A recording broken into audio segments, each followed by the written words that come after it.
Assalamualaikum warahmatullahi wabarakatuh. Halo semuanya, perkenalkan nama saya Kaila Nufus, biasa dipanggil Kaila. Saya saat ini sedang berkuliah di Universitas Sultan Ageng Tirtayasa dengan jurusan Pendidikan Guru Sekolah Dasar, Fakultas Keguruan dan Ilmu Pendidikan. Kali ini saya akan bercerita tentang Lutung Kasarong untuk memenuhi tugas bahasa Indonesia dengan dosen pengampu Bapak Lili Fajruddin MPD. Legenda Lutung Kasarong. Alkisah di Jawa Barat, tinggallah seorang raja yang bijaksana dan arif bernama Prabu Tapa Agung. Ia sudah tua dan mewariskan tahtanya kepada putri bungsunya, yaitu Purbasari.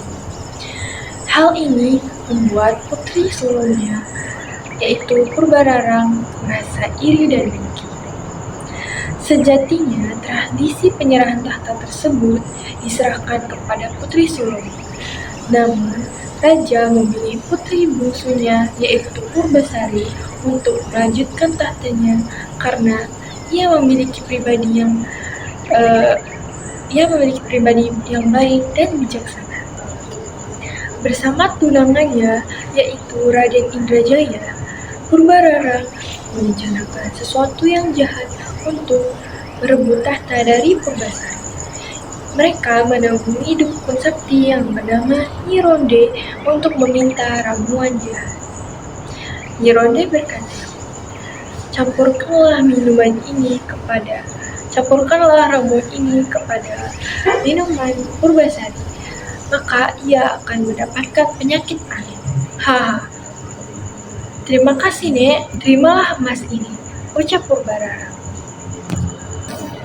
Sesampainya di istana, Purbararang segera mencampurkan ramuan jahat tersebut ke dalam minuman Purbasari. Ia segera menemui Purbasari yang sedang duduk di taman. Hai Dik, ini kubawakan minuman menyegarkan untuk sang ratu, sapa Purbararang. Terima kasih, bisa saja kak. Minumannya enak sekali, ucap Purbasari. Belum habis minumannya, tiba-tiba tubuh Purbasari dipenuhi bintik-bintik hitam. Kenapa dengan tubuhku? Ucap Purbasari.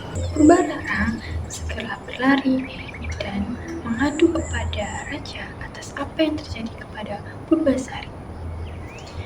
Lihatlah ayah, inilah akibat dari melanggar peraturan yang telah ada. Tahta itu seharusnya untuk aku. Para leluhur pasti murka. Jangan-jangan kerajaan ini sebentar lagi terkena kutukan. Terhasut oleh Purbararang, raja pun menyerahkan tahtanya kepada Purbararang. Sementara itu, diantar oleh Patih Wagbantara, putri Purbasari diasingkan ke hutan demi menghindari kutukan. Di dalam hutan, Patih Wagbantara membuatkan pondok untuk putri Purbasari. Tenanglah putri Purbasari, cobaan ini akan segera berlalu. Tabahkan hatimu, aku akan selalu membawakan makanan untukmu, ucap Patih. Terima kasih Patih, hatiku terasa lebih tenang. Untuk menghibur diri, putri Purbasari sering bermain-main dengan hewan yang ada di sekitar pondok. Pada suatu hari ketika ia sedang bermain-main dengan hewan di sekitar pondok, ada sepasang mata yang sedang mengawasi putri Purbasari.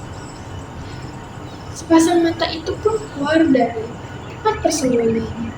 Ternyata itu adalah seekor kera hitam yang berekor panjang atau lutung.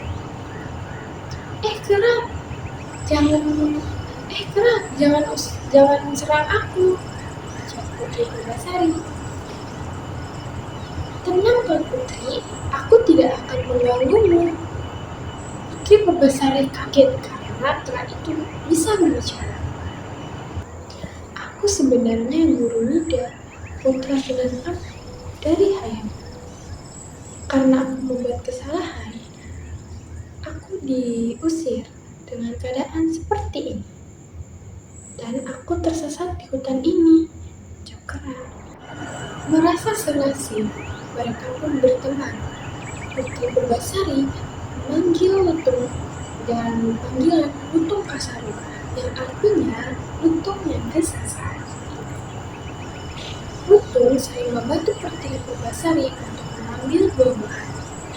Pada suatu malam purnama, terlihat Lutung sedang berdoa kepada Yang Kuasa dan meminta untuk menyembuhkan penyakit Putri Purbasari. Doanya pun terkabul. Tiba-tiba tanah di sekitar Lutung Kasaru keluar air yang jernih, sejuk, dan harum, dan menjadi sebuah telaga. Keesokan harinya, ketika matahari sedang bersinar, Lutung mengajak Tuan Putri untuk ke telaga tersebut. Terjun dan mandilah ke dalam air ini, Tuan Putri, niscaya penyakitmu akan hilang. Tuan Putri pun menuruti perkataan Lutung tersebut. Ia terjun dan mandi. Perlahan-lahan, bintik-bintik hitam di tubuhnya pun menghilang. Wah, tubuhku telah kembali bersih, ucapnya. Terima kasih Lutung, kamu sangat baik sekali. Sama-sama Tuan Putri. Betul. Suatu hari, Pak Tipok Bantara hendak mengantar makanan kepada Putri Purbasari. Sampainya di pondok Putri Purbasari, ia dikejutkan dengan penampakan Purbasari. Hah Putri, penyakitmu sudah hilang. Iya Paman, ini berkat bantuan Lutung. Berarti Tuan Putri sudah bisa kembali ke istana. Sepertinya aku harus menolak ajakan Paman. Apa maksudnya Tuan Putri? Aku sudah betah tinggal di sini dan merasa nyaman dengan teman-teman di hutan. Tapi Tuan Putri, Raja akan sangat merindukanmu, jadi mohon pertimbangkan kembali. Sepertinya aku akan kembali ke istana, tapi dengan satu syarat. Lutung Kasaru harus ikut denganku kembali ke istana. Tentu saja Tuan Putri. Lutung yang menyadari kekalahan Putri Purbasari langsung berdoa. Seketika, rambut Putri Purbasari nampak lebih panjang dibandingkan dengan rambut Putri Purbara. Kau boleh saja memenangkan perlombaan ini, tapi perlombaan selanjutnya aku yang akan menang. Yang menang akan menjadi ratu di istana ini, dan yang kalah akan keluar dari istana ini. Perlombaan yang selanjutnya adalah adu pasangan, yaitu adu kebantangan dan kegagahan. Purbararan yang memiliki kenamaan Raden Indrajaya yang terkenal dengan kegagahan dan ketampanannya percaya diri akan memenangkan lomba tersebut. Tanpa disadari, Putri Purbasari menunjuk Lutung Kasaru sebagai pasangannya. Purbararan dan Raden Indrajaya pun tertawa terbahak-bahak karena melihat pasangan Putri Purbasari hanya seekor lutung. Hahaha, pasangannya hanya seekor lutung, ucap Putri Purbararan. Merasa dihina, Lutung Kasaru kembali berdoa agar dikembalikan